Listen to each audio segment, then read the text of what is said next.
Hi, I'm Toro, and welcome to Toro's History Lullabies. All my life, I've needed a little background noise to fall asleep. For years, it was just the hum of a fan or some soft static. But ever since wireless earbuds came into my life, I've found myself drifting off to podcasts and documentaries, learning and relaxing at the same time. That's why I started making these videos. Calming stories from history, told gently, to help you unwind, learn something new, and hopefully fall asleep a little easier. So get comfortable, close your eyes if you'd like, and let's step quietly into the past. And if you enjoy these stories, I'd love it if you gave the video a like and subscribed for more. Sweet dreams. The World in 1903. Hello, dear dreamer, and welcome to another gentle journey with Toro's History Lullabies. As you rest your head and close your eyes, I invite you to drift softly with me, back through time. Let's step together into the quiet rhythm of the year. 1903.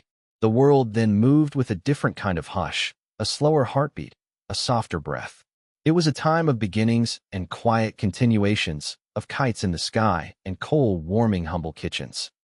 A time when letters still carried hearts across oceans, and the sound of wheels on cobblestone was more common than that of engines. Tonight, we'll wander slowly through this year, pausing gently to listen to its quiet stories, feel its fabric, and let it cradle us into slumber. So, take a deep breath, sink deeper into your bed, and let's begin. World events. The world in 1903 turned quietly on its axis, a year marked not by grand upheaval, but by subtle changes. Like autumn leaves that shift color one at a time. In the young United States, a gentle rumble began in the foothills of North Carolina. Two brothers, Wilbur and Orville Wright, worked patiently in the windswept dunes of Kitty Hawk. With wooden wings and linen stretched like old sails, they brought a dream into the air. On December 17th, their flying machine lifted gently off the ground, and for 12 soft seconds, humanity soared. Far across the Atlantic, the British Empire continued its quiet spread, reaching with gloved hands across the world. Yet within its grasp, nations stirred softly. In Tibet, the calm was broken briefly as British forces entered Lhasa in a cautious display of empire and expedition. Even here, the events unfolded with slow uncertainty, cloaked in diplomacy and the veil of snow. In Europe, whispers of alliance and diplomacy fluttered from court to court. The Russian Empire and the Austro-Hungarian Empire moved their pieces gently across the chessboard of the Balkans, not yet clashing, but watching. Meanwhile, Norway and Sweden, bound in union since 1814, began to murmur of independence, not with shouting, but with long debates in Parliament and the rustle of papers in the wind. In the Pacific, the calm waters around Australia reflected a new sense of identity. The young Commonwealth, formed just 2 years before, continued to build its federal institutions with quiet purpose. A new High Court of Australia was formed, giving shape to laws and dreams. And in the soft hills of Japan, change rippled beneath the surface. The Meiji era was in full bloom, gently ushering in industry and education. Trains moved slowly through misty countryside, a symbol of transformation gliding on narrow tracks. Elsewhere, Cuba, freshly independent from Spain, elected its first president, Tomás Estrada Palma. The island's winds carried hopes of sovereignty and self-direction, even as the shadow of U.S. influence hovered softly overhead. These were not loud years, but turning ones. The kind of year when roots stretch quietly underground, before flowers bloom. Daily life around the world in 1903, daily life across the globe unfolded with a calm and steady rhythm, like the turning of a page or the warming of morning tea. In London, chimney smoke rose gently above rows of brick homes, their windows flickering with gaslight.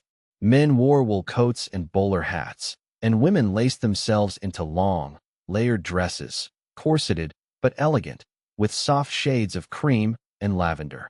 Horse-drawn carriages clicked steadily down cobblestone streets, and newsboys called headlines into the morning mist.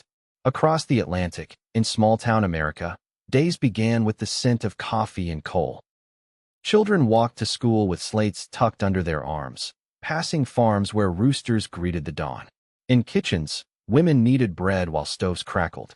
And by evening, families gathered near the hearth, reading aloud by oil lamp glow or listening to music played gently on parlor pianos. In Kyoto and Tokyo, Japan's old and new brushed shoulders like wind through bamboo. Women in silk kimonos passed shopkeepers selling imported wares. The scent of tatami mats lingered in wooden homes, while paper lanterns glowed softly in narrow alleys. Trains chugged past rice fields, connecting countryside and city, tradition and modernity. Meanwhile, in Cairo, the air held the scent of spice and dust. Bazaars hummed gently beneath the morning sun, where merchants sold fabrics and dates under fluttering awnings.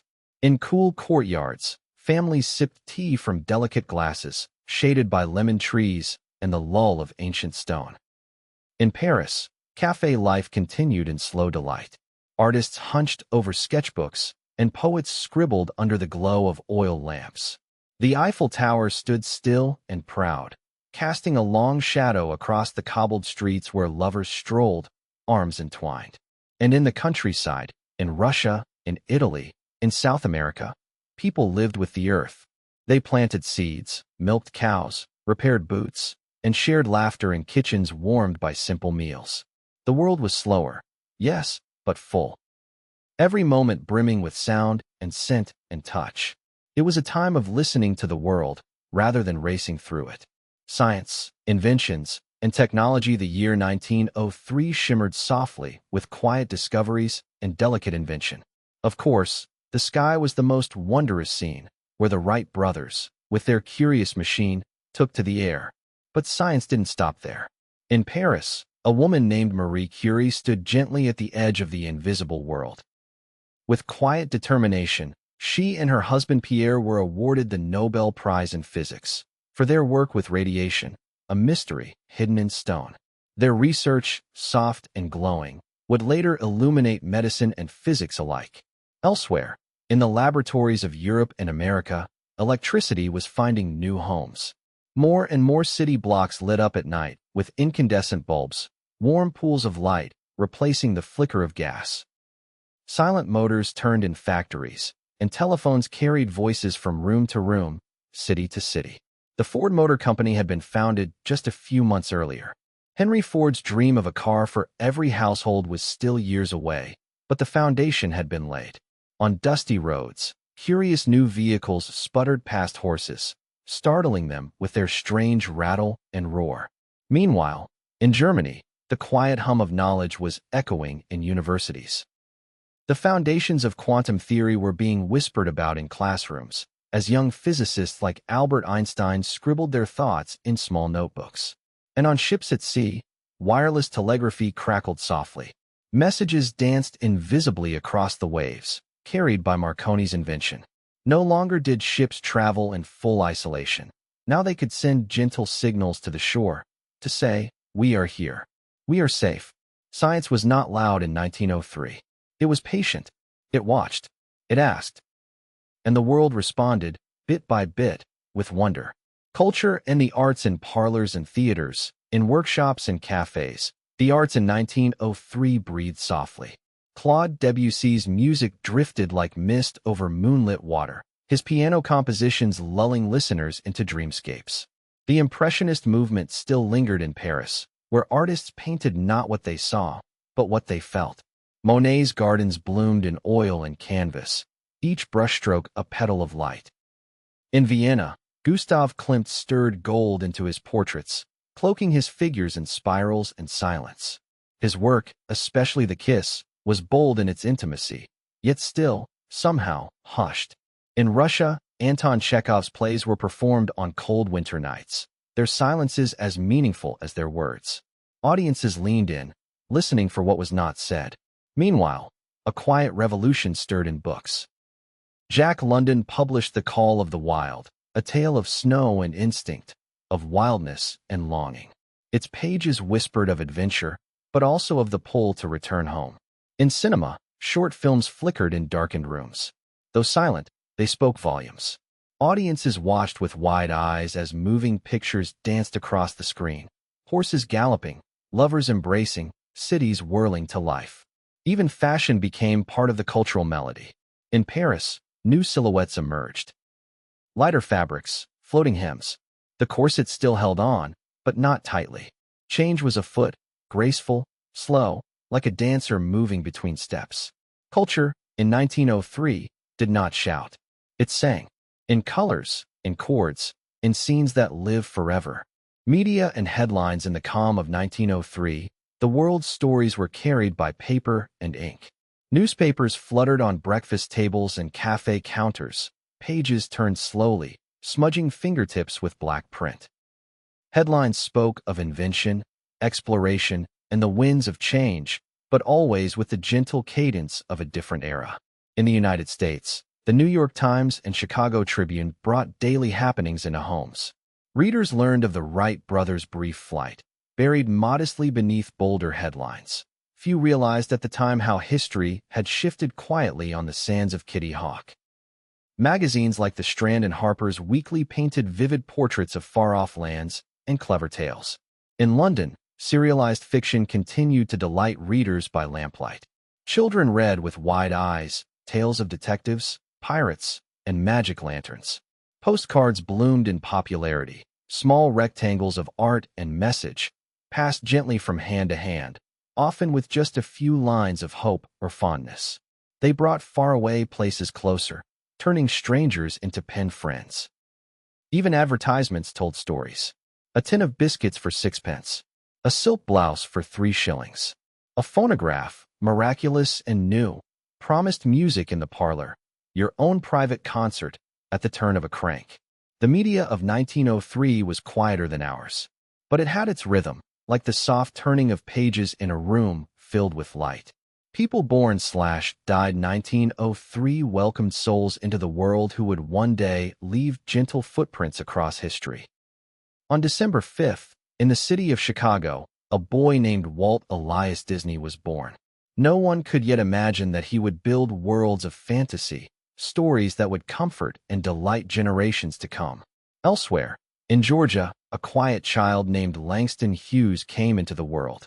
He would become a poet, a voice of rhythm and soul, but that song was still far in the distance. Across the sea in France, Fernand Léger was beginning to explore color and form.